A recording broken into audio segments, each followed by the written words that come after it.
Hey guys, what is up? It is Ryan Sneaks back with another video, and today I have a new pair of golf shoes that I want to review for you guys before I wear them out on the course. So we got these Air Jordan 1 Low Golf.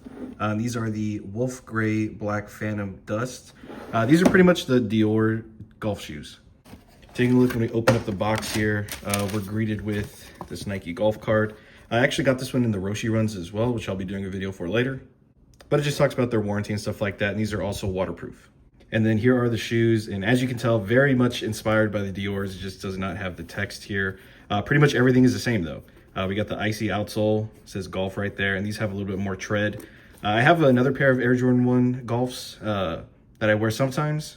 I usually try to wear spikes when I go golfing, but in the summertime when it's super dry, I can pull off something like this. It's pretty easy, just not when it's wet.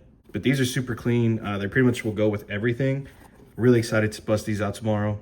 As you see here on the tongue, it has the Jumpman and it says Golf. And here on the insole, it says Jordan Golf.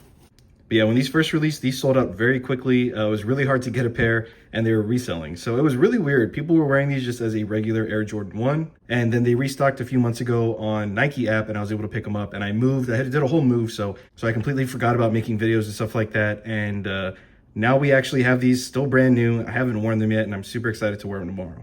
Hey, but that is just going to be it. I wanted to give you guys a quick unboxing of this Air Jordan 1 Golf. Let me know what you guys think down below in the comments. Don't forget to hit that like, comment, and subscribe button, and I'll catch y'all next time.